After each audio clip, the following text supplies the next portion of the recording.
Welcome to Crossroad Connection. We're speaking out for those left unheard. My name is David Scheringa. I'm the host of your program, and I'm the president of Crossroad Bible Institute.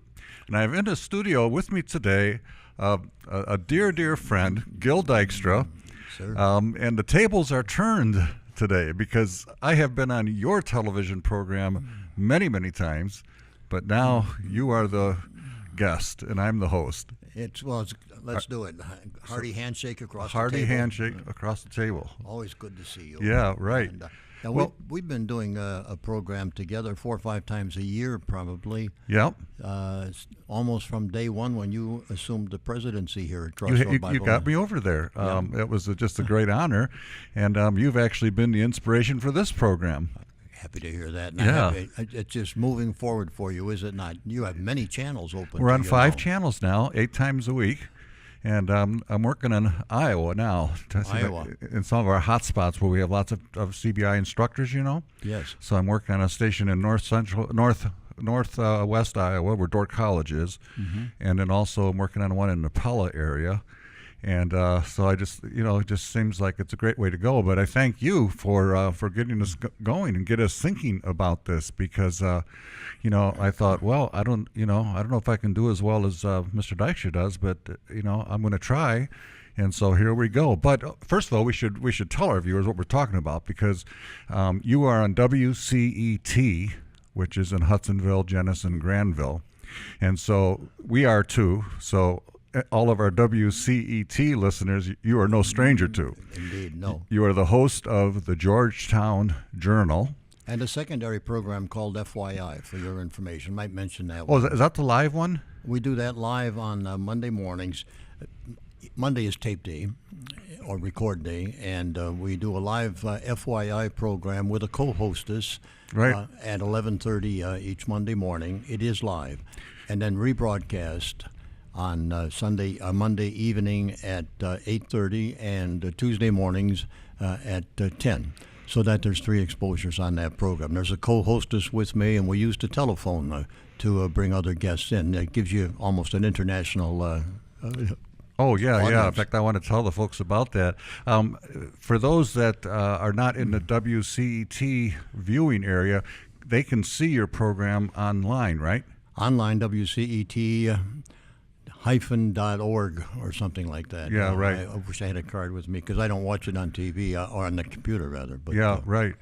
But so people can watch it there, and the program is like a 2-hour program, right? No, that's the Georgetown Journal. That's what I'm going to. You're talking about that. Yeah, I'm sorry. Yeah, I skipped over. But the Georgetown Journal is a 2-hour program that you do every week. They show it, 3-4 times during the week? It airs 4 times, yeah. It airs 4 times? It does. Boy, what does that cost? I mean, that's got to be expensive. I'm just kidding. We have low overhead. The ceiling's right down, to the floor. Yeah, no, don't start. Don't start. Okay. But for 4 times a week and 2 hours, and I don't know how you do it. Just what's your age? 80. I'm 40. You're 80.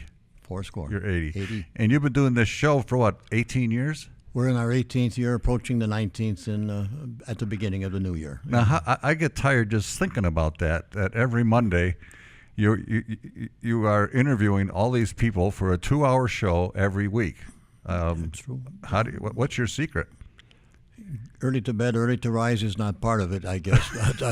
No, I really don't know, except I have a broad experience base in a variety of areas, so that I can really formulate a program and a guest interview predicated on what I know is taking place at that particular moment. This is not boasting or anything like that. It seems just I give. No, you got a knack for this, and I love people. I love the program itself because it brings to an audience key figures.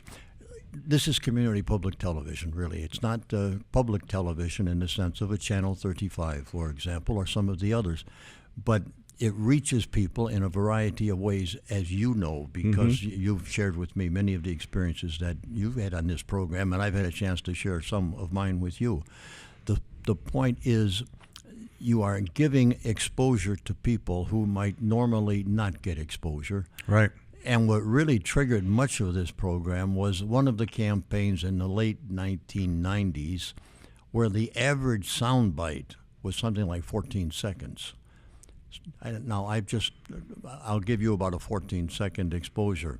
My fellow Americans, I come to you with a heavy heart because today we know the rains are pouring and somewhere there are floods and elsewhere there are droughts.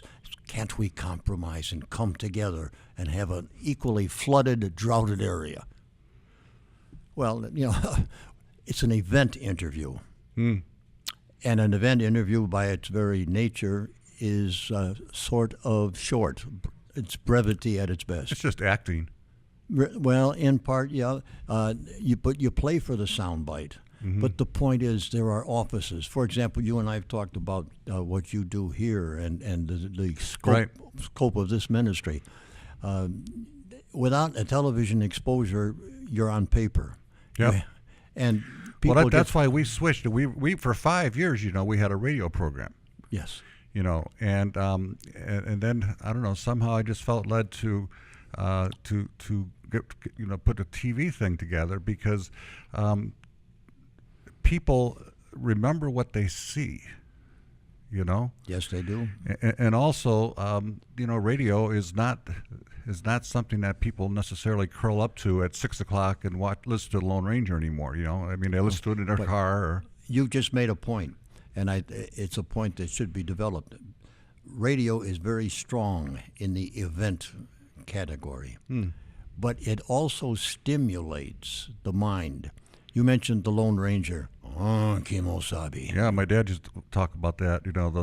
And Fibber McGee and Molly. Fibber McGee and Molly. Henry Aldrich. Henry Aldrich. It's an interesting story. The Great Gildersleeve. Some of these shows, not the something like that. You remember that? No, I never saw it. But my dad would do it. Okay, the Great Gildersleeve. In fact, the voice of Gildersleeve was the commercial voice of Faygo Pop for a number of years. Huh. And he was living apparently up until 10 or 15 years ago. Oh, yeah. Fibber McGee, the distinguished gentleman whose name we just forgot, was commissioner of waterworks in his friendly little community. And now you remember all of those old dates. Yeah. So, but my dad used to talk about, and it gets back to what we were saying, that they would go to the radio, at a certain time, and then turn on that program and listen to that. But very few people do that today. Now, I like NPR, but it's only when I'm in the car. And so I don't go in there at my car at a particular time for a particular program. But and so I thought, I think I'd like for us to get into the television, and I found out there is room for us in the public television stations to do that. But what I like is that I feel it is the public television stations are hitting a different demographic than the younger people are watching our show on the web at their convenience. The middle-aged people like us, are still surfing television and stuff like that. The combination of web TV and cable TV hits a pretty nice demographic range. I really just respect that perspective. Would like to add, however, to it by suggesting that radio can, in its dramatic moments, create mental pictures. When you said Lone Ranger, you immediately got the Masked Rider. Right. You thought of his horse, the Wonder Horse Silver. Yep. Tonto. I did watch them on TV, by the way. Oh, did you? So you got that. Yeah, Tonto. Roy Rogers, all those. Gene Autry. Rin Tin Tin. Yeah. Now, in my period, we're sounding like a couple of really old guys. We should. We're not change old. it. No. I've urged you to drop the word old from your vocabulary, senior from your vocabulary. Okay. Instead, go with mature. Mature. Yeah, there's a lot of immaturity out there. We're mature. There was a Hollywood actor named Victor Mature, but how mature he was, I'll never know. I never heard of him. You never heard of him? No. Oh, he played in some movie with a biblical background. Was it David and Bathsheba or something like that? Okay. Yeah. Well, you know what I want to talk about right after the break? I want to talk about how you got interested in television and in broadcasting, because I think that goes back to your days in the Army. Am I right? Yeah, not by training, however, but always keenly. Well, let's just hold that thought and let's get that story, because I think it's a good one. Okay. We'll be right back after this. Correcting Bible study lessons is crucial to helping inmates. To partner with CBI in this safe and secure role, please visit us at cbi.fm on the web. Welcome back to Crossroad Connection. My name is David Schuringa, and on your program today we have a good friend of mine, Gil Dykstra, who is the host of the WCET program, the Georgetown Journal. And for many years, I don't know, maybe 15 years since I've been president of Crossroad Bible Institute, you have kindly had me on your television program. And so I've always appreciated that. But now we're turning the tables, and now you are on our program. But as I told the viewers, your program is really the inspiration for this program.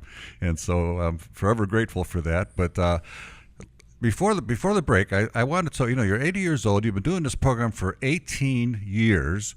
It's got to be of some interest to folks. How in the world did you ever get started in having a weekly cable TV program? The background of that, I think, many years ago, I was in a doctor's office, and cable was just coming into its own as an entity. Really? And there was a piece in the Time magazine article saying, describing a day in the life of West Texas, I think it was.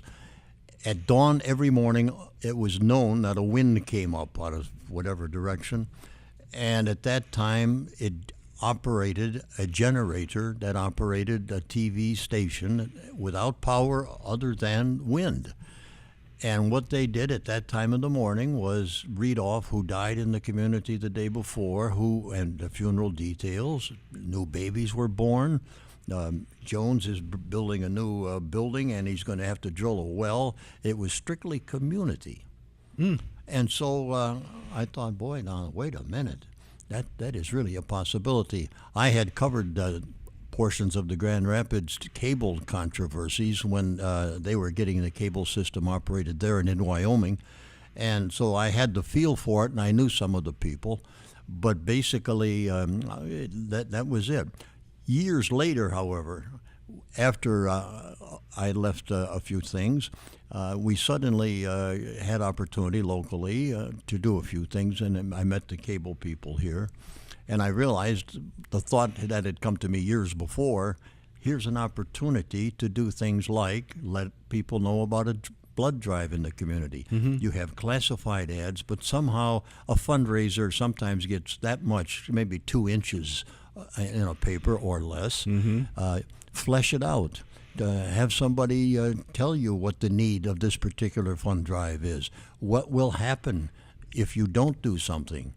And then you ask the question, is there anything you'd like to add by way of summary or conclusion? I put that question to you several times. Right. The classic answer historically is something like, no, I don't think that really I have anything to add. We've covered this pretty well, I think. And, after all, and then the individuals, now their mind is refocused and they come down. You don't get that in a newspaper clip. That's not a criticism because papers and radio and commercial and other public television are able to extract that type of information as well. But the setting of it, the ability to get a hold of a county commissioner and probe his political view in depth is something that you don't get. You can get national figures, yes. So on the program. Well, isn't it the case, too, that, if I can interrupt here a minute, it's also so valuable because you can't get this kind of community discussion on the broadcast channels. No, you know what I mean? right. I mean, this is a focused thing. My sister-in-law, for example, Pam, she's about 8 years younger than I am, married to my brother, but she watches your show all the time because she's very community-minded, and likes to go. And so people can get something from these shows that they can't get anywhere else. Am I right? That's very true. And again, a broad base of contacts is so critical. Which you have. Which I've known them from prior experience, and a great many people. At the same time, the splendid cooperation at WCET is incredible. Our good friend Al there keeps Dodds, things Faith going. Faith grows there, Al Dodds, yeah. And they've been most supportive, most helpful. They do not provide content. They do provide the The expertise and the the expertise and the technical Yeah. qualities. Just as you have a distinguished staff quietly sitting there in the control center, peering intently at their screens, monitoring our powerful voices as they go forth. Then they have to edit and edit and edit to make us look good, you know. Yeah. Now that's the one thing that we don't do. When Yeah, we don't either.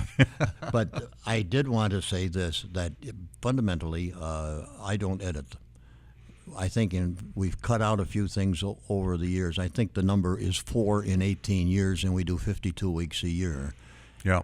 And so basically there's the interviews I shoot for 18 to 22 minutes. You can cover an awful lot of material. And you frequently give us more time when we're on. You sometimes take more time. I love it. Okay. I got you. No, guests unexpectedly sometimes accompany a guest, and the Red Cross is a guest, for example. They have a great many projects that they do. They're community oriented.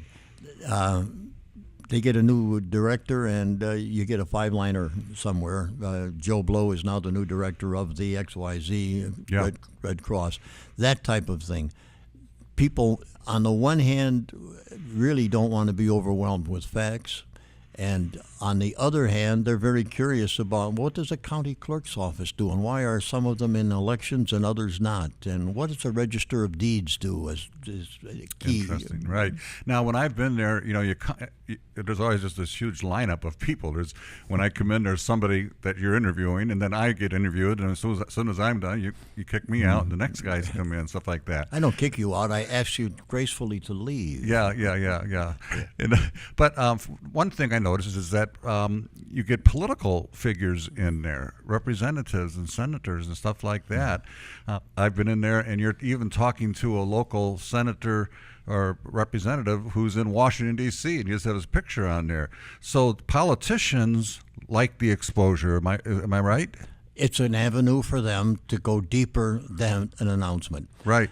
And it's interesting you touched on that area, because years ago in both radio and television, public figures would release news releases. Fundamentally, you'd get an abundance of material. And it'd be a page or page and a half legal-sized paper, and it would tell you what the issue was, what the solution was as the legislature or Congress did it. In the current age, we don't get that kind of flow of material. And the press people don't do the print as much as they do digital or the computer. So you get a lot less information at the same time when you've got the incredible complexity in the world. Right. So what my approach is, I try to bring information. What does it impact our community, our region, our state? And you get people very cooperative over a period of time. Fascinating. Congressman Pete Hoekstra in his days was a great supporter, and I always appreciated that. But he would telephone me from a variety of places throughout the world. And I have had phone calls from him. You would hear the roar of a truck. Oh, where are you today? He said, I'm walking down Pennsylvania Avenue, and he'd tell you where he was. He's called me from Pakistan. He called me from Cambridge in the United Kingdom, from Haifa, which gives an international flavor to a local program. But he made it very relevant. No, that's fantastic. Another group of people that I have memory of over the years. There's always seems like to be a sheriff there or somebody from law enforcement. What's that all about? Because that gets even closer to our mission. Law enforcement has been a key component of the Georgetown Journal. Oh, so it's not my imagination. No. Every week, Sheriff Gary Rosema and his staff have made arrangements. At the beginning of a year, they have a schedule, and they print this schedule out for me, and I take it. And every week, I have a different member of the department come on. Actually, now you have to call them office. No longer are they the sheriff's department; it's the Ottawa County Sheriff's Office. Apparently that's a phrase they've adopted. And you were going to ask me about interviews. You don't forget. One of the classics is still in my save bin. Involved Ottawa County Chief of Detectives Mark Bennett and Ottawa County Prosecutor Ron France, who you might very much enjoy having on your program, by the way. Okay, make a note of that. Ron is a very solid citizen of over 30 years service in Ottawa County, and most of that has been as the prosecutor.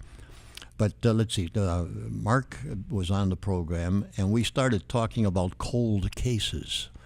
There's a lot of activity, and they had one that was 19 or 20 years old, and they solved it.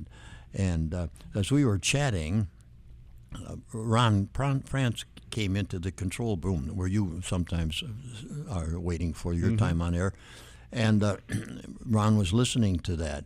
When I saw him in the control booth, off camera, I kind of gave him that motion, the hand motion, come on in, because it suddenly dawned on me, here was the chief of detectives, and here was the prosecutor who brought that case to a successful conclusion. And so I blended the two of them together, and I had to assure everybody this was not a setup. He was not waiting in the wings to suddenly appear. And it's just a classic program of law enforcement, the judicial system.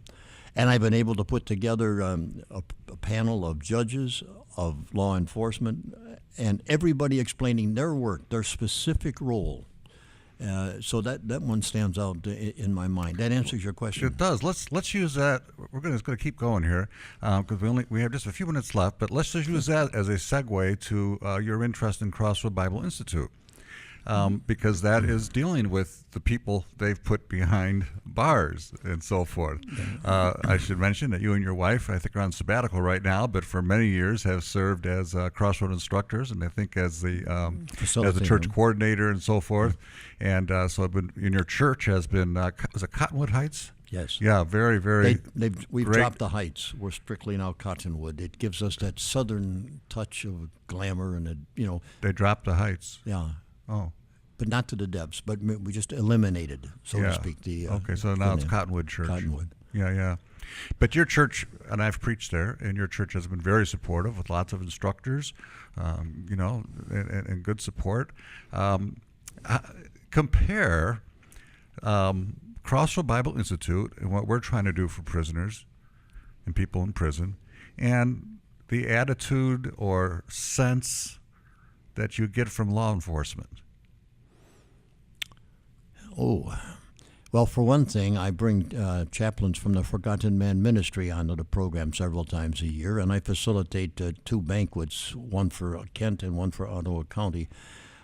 So there is that sense of coordination and strong support within the sheriff's departments of both communities for ministries such as Crossroad Bible. You can sense that they do have a care for that. Absolutely. Oh, that's really good to hear, because a lot of times, the impression is, or the assumption is that law enforcement are simply retributive, and this is payback and justice in the sense of payback. But you're sensing, at least from the people that you have interviewed, that there is a positive concern. Very deep for ministries that are trying to help these guys turn around. And women. Yeah, and the ladies as well. It's very strong. Wow. They attend the banquets. They demonstrate through their actual performance. They walk the talk. I think is the safest way you could say that. They know the Christian community is most active in the world of politics. And so from time to time, there are budget issues that come up or funding matters that arise. Mm-hmm. They're there.